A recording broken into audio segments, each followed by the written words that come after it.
We have two massive injury updates involving star pitchers for the Boston Red Sox and their return for the 2025 season. I am Sean Barry. Welcome to Red Sox Digest. Before we get into anything, if you are a part of the 75% that is not subscribed, please make sure you hit that button. If you notice it's red, just give it a little click. Help us on our journey to 3,000 subscribers. It will really mean a lot. Alex Cora went on saying today that there are two major updates involving two super phenomenal pitchers this season for the Red Sox. I am excited for these guys to get going and playing because it has been too long since one of them has played a regular season game. Now, Brayan Bello and Liam Hendriks were both on the IL starting this season. Liam Hendriks did appear in a few spring training games for the Red Sox down in Fort Myers before the season started. Bello has not played, did not play in the spring, but he has had rehab starts in Worcester and in Portland. That is what we are going to be talking about first. We're going to be talking about Brayan Bello and his performances and what we should expect from him this year. Obviously, we know the story. Last season, Bello didn't play too phenomenal. That's not a big deal for me, as long as he plays good now, obviously.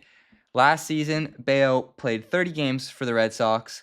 He had a 4.49 ERA, and he was supposed to be our guy last year. Obviously, things were different, and we had Tanner Houck being the guy last year for the Red Sox.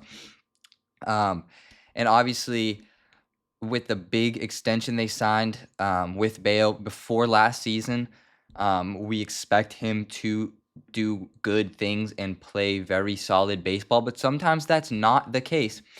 Bello, in his latest outing for, I think it was the Sea Dogs, not really sure if it was the Woo Sox, striking out 6 hits while striking out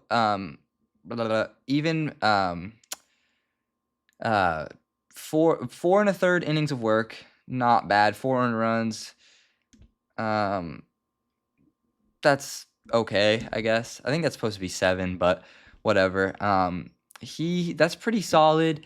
I mean, the 4 earned runs and 4 and a third is obviously what we should expect as a rehab start, because he hasn't thrown the ball very much this year so far, obviously.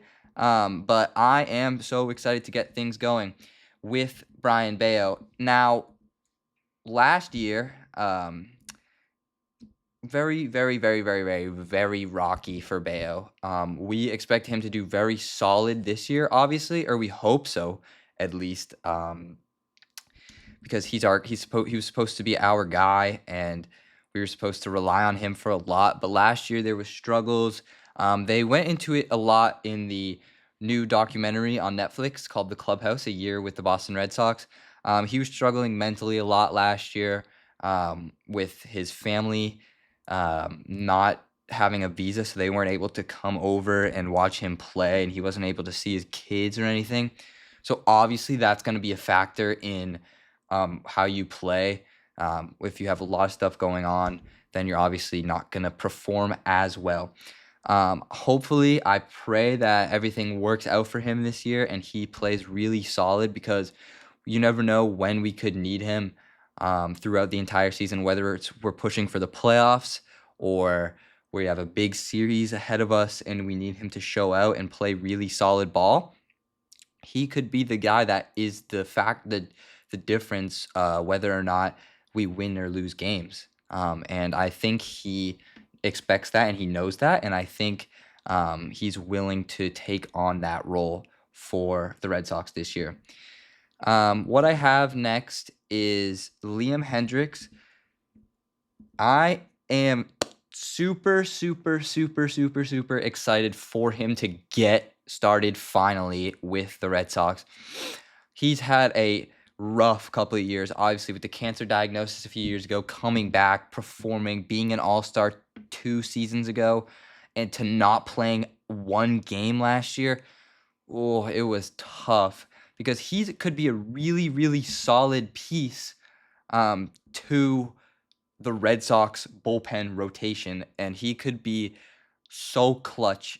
It's going to be amazing. Hendriks struck out a batter with 1 walk in scoreless 6 1-inning appearance. Pretty solid. 5 strikeouts in 3 rehab starts. That's super good. He's a relief pitcher. Obviously, he's going to go 1 or 2 max innings. So with 5 strikeouts in 3 innings of work, that is so amazing. They said feeling very confident that he can make his Boston debut for the team next Friday. I am marking my calendar for that. It is going to be an emotional game for him. We know how he gets on the mound with the screaming and everything. I love that. I think he's a perfect fit for this roster. 3-time All-Star. He could potentially, if he plays solid baseball, be another All-Star again this year for the Red Sox. His career ERA is 3.82, really good. 350 innings played, over 476 career outings, 44 starts. He was a starter, but he since moved into a closing/relief role for the White Sox 2 seasons ago. Obviously, we have Chapman. He's playing really solid ball, but you never know with Aroldis. He could get injured. He could, quite frankly, get arrested. He could do a lot of stuff that we don't really like, and Hendriks could step up, but I don't see any of that happening to Chapman now. I have faith in him. I have faith that he's matured as a person and as a player, and I'm looking forward to him playing for the Red Sox. But we're not here to talk about Aroldis Chapman, are we? No, we are not. We're here to talk about Liam Hendriks. Liam Hendriks, in his last season, he 2023 played 5 games. That's all right. 5.40 ERA. Obviously, 5 games. You never know. You can have a blow-up inning in one of those. I don't see that as a big deal.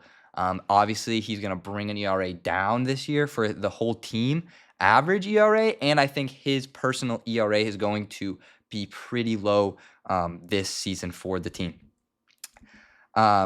See, this is what I was talking about earlier. The Red Sox bullpen is pretty solid. They've shown excellent outings. Last night against the Rays was really solid by the bullpen. They won the game 1-0. It was a nice baseball game all around being played by them. Aroldis, he's 30 something years old and he's still throwing absolute heat. I have faith in him. I think he's going to be super solid. Again, I think he's matured, and I don't think we're going to have any off the field issues like we've had in the past with him. But you never know, and Hendriks could step up to that closer role. But as of now, Chapman is our closer. So I think Hendriks will be a great setup guy for a 7th and 8th inning if we need him. No, not if we need him, when we need him. Because we know how the Red Sox get. They like to put guys on base for some reason. So I would put Hendriks on the mound and have him absolutely deal.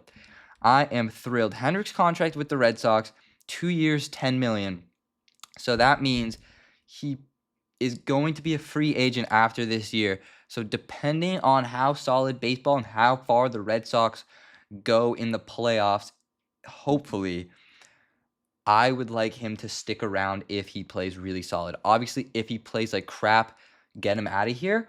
But I don't see that happening. I see him coming back hungry and coming back strong and coming back with a very big, he has a motive. He is very determined and he's very excited to get back on the field and get back on the bump for the Red Sox, especially. He went from being on a terrible team in the White Sox to a team that has amazing potential, and I think that is going to shine for him this upcoming season with the Boston Red Sox. That is all I have for you today. Please make sure you like, subscribe again, comment, let me know what you guys think about these 2 guys finally coming back for the Red Sox. I would like to see what you guys have to say, your opinions on Bello and Hendriks, and anything the Red Sox are doing this season. I would like to read your comments and everything like that. So thank you guys so much for watching. I'll see you guys in the next one. Go Sox.